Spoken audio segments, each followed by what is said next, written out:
Bugun 10-avgust 2025-yil. Kecha 9-avgust tushdan keyin tomorqamizga kuzgi mavsum uchun kabachki ekinini ekib chiqdik. Bu yil birinchi marta ekyapmiz bu ekinni. Ilgari hech ekib ko'rmaganmiz. Endi ekkanmiz o'zimizga yegulikka yarim qator 15-20 tip qilib, lekin sotish uchun ilk marotaba ekyapmiz. Ko'chatni mana bunaqangi ruschalab galosh deydi. Nega tuaksmon nimada paketlarda tayyorladik. Bu 13 ga 12 o'lchamda, kattarog'i. Katta o'lchamdagi tuvakchalar aytaylik, tomirni bemalol o'sishiga yaxshi yordam beradi deb hisoblab, o'sha bu safar kattaroq bir zaminda ko'chat tayyorlashga harakat qildik. Endi joyimiz ham shunga imkon berayotgandi. Bahorda deylik, bulg'or qalampirlarimizning soni juda ko'p bo'lgancha, unaqangi katta tayga kulok deymizmi, paket deymizmi, qilish imkoni yo'q edi. Hozir bunda imkoni bo'ldi, sababi buni ekish soni ham kamroq ekan. Ko'rishingiz mumkin, bu yerda kabachki ancha siyrak ekilar ekan, ya'ni bir qator ekilishi yetadi. Biz bu yerda nima qildik? Bir qator qilib ochdikda, orasini 40 sm qilib, aslida bilishimcha 45-50 sm qilsa ham bo'ladi.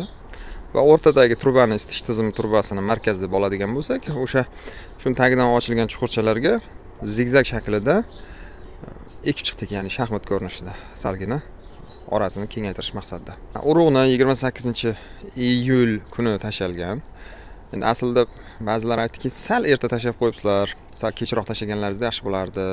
Gap shundaki, kuzgi mavsumda bular narxi sal ortadi. Sal ertaroq ekib qo'ysa, hosilni avj yetilgan massa deymiz, miqdori arzonroq paytiga to'g'ri kelib qolar ekan. Shuning uchun shu erta ekish tavsiya qilinmaydi. Lekin baribir urug'ini chilla chiqqunicha ekkan yaxshiroq bo'ladi, sababi chilla chiqqandan keyin ekilgan ekin rivojlanishi biroz sekinroq bo'lib qolishi mumkin. Bu kabachkiga ham ma'lum bir issiqlik sharoit kerakki, u hali rivojlanishi uchun aytishlaricha sal kechroq ekilib qolsa, shu kabachki keyinchalik shu salqin paytga to'g'ri kelib qolar ekanda, bir palak orta olmay qolib, deydi, rivojlana olmay qoladi, deydi ukam. Palak endi rivojlanmagandan keyin yaxshi hosil bera olmaydi, kutilgan natija bo'lmay qolishi mumkin. Shu sababli sal narxiga ilinaman deb kechroq ekish ham ozgina tahlikali ekan. Biroq biroz erta eksangiz, u ham bor, palagi zo'r bo'lib ketadi, ammo hosili arzon paytga to'g'ri kelib qolishi mumkin, avj pallasi. Endi biz shu birinchi marta ekdik. Qo'rqib, kech ekkani ham cho'chidik. Nima bo'lsa bo'lar deb 28-iyul kuni ekdik. Shuni ham sal erta ekiblar deganlar bo'ldi. Juda tez o'sadigan beozor ekin ekan. Juda tez o'sdi. Bizga bir 20 kunlarda tayyor bo'ladi ko'chat deyishdi. 20 kunga ham bormay, mana bu barglar shapaloqday bo'lib ketdi. Ekmasak bo'lmaydigan bo'lib qoldi. Ya'ni yerimiz ham tuzuk tayyor bo'lmay ish qilib ekvordik boriga. Endi yer masalasiga kelsak, yerni qanday tayyorladik? Bulg'or qalampirini yig'ishtirib tashlagandan keyin oldin ham egatlarimiz shunaqa edi, ko'tarma egat edi. Mana shu o'rtaga molxonamiz orqasidan ancha go'ng yig'ilib qolibdi. Yaxshi chirimagan bo'lsa ham, o'sha go'nglarni mana shu pushtasiga yoyib chiqdik. Pushta deganda mana bu yerda nazar tutyapsiz, tushundingiz-a? Shu yerga yoyib chiqdik-da, keyin yerni motokultivatorda haydab chiqdi ukam. Undan keyin endi bir kunda ham emas, bir 12 soatmi, 13 soat yerni yuvdik, sababi go'ngimiz chirimagan edi ichidagi. Endi yerni tayyorlash masalasiga kelaylik. Bulg'or qalampirini yulib tashlagandan keyin, bulg'or qalampirining egatlari ham xuddi shunaqa ko'tarma egat edi.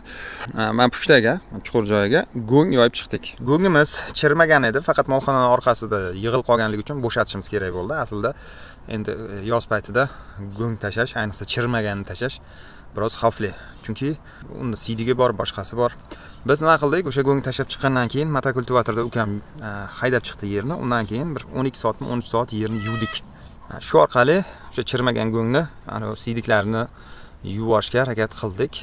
Qolaversa, mavsum mobaynida har xil mineral o'g'itlardan ozgina tuzlar yig'ilgan bo'lsa, o'sha tuzlarni ham yuvib yuborish maqsad qilingan edi. Undan keyin yana o'sha yer sal sergigandan keyin, o'zi aslida yana bir 2-3 kunlik sergiydigan vaqti bor edi. Ko'chat juda tez yetilganiga biz endi majbur bo'ldik ertaroq haydashga, yer ham hali namroq. Xullas motokultivatorda qaytadan haydab o'rtasini ochib chiqdik. Mana bu nima, pushtalarni vaqtimiz ziqligi uchun uni motokultivatorda ocharda ochib chiqdik. Oldingidek lopatkalarda emas. Egatlar oldingidek 60 ga 80 o'lchamida ochilib chiqdi. ozgina palapartish bo'lganday bo'lib turibdi. Tekis emas egatlarimiz, ammo ishni hal qildik. Ya'ni vaqtimiz juda qisqa edi. Bir kun ichida haydab, egatni ochib, chuqurchalarni ochib ekib yubordik. Bu yil kabachka ekkanimiz sababi bu baylanmas ekan, shunday yerda o'zi o'saveradi. Tashvishi kamroq degan ma'noda ekdik. Yo'qsa men unaqa ishqiboz emas edim kuzga ekin ekishga. Bu kuzda o'sha yerni nematodadan tozalash tadbirini o'tkazmoqchi edik. Ya'ni bir fatseliya degan gul foydali deyishuvdi. O'shani ekmoqchi edik, ammo urug'ini topa olmadik. Shuning uchun agar urug'ini topganimizda fatseliya degan shu gulni sepib bormoqchi edik. Yer ham endi bo'sh turmasin deb ota-onamiz ekib yuboraver, bir gap bo'lar deyishdi-da. Shularni tavsiyalari bilan keyin yo'qdan ko'ra deb mana shu kabachkani ekib yubordik. Mavsum mobaynida ko'ramiz o'zgarishini, qancha hosil berishini, daromadini. Daromadi yaxshi bo'lsa, bahorgi mavsum uchun ko'mir, plyonka olishimiz kerak bo'ladi. Yo'qsa bilmayman, bu yil ko'mir plyonka olishga boshqachasi kuch yetmay qoladi deb o'ylayapman.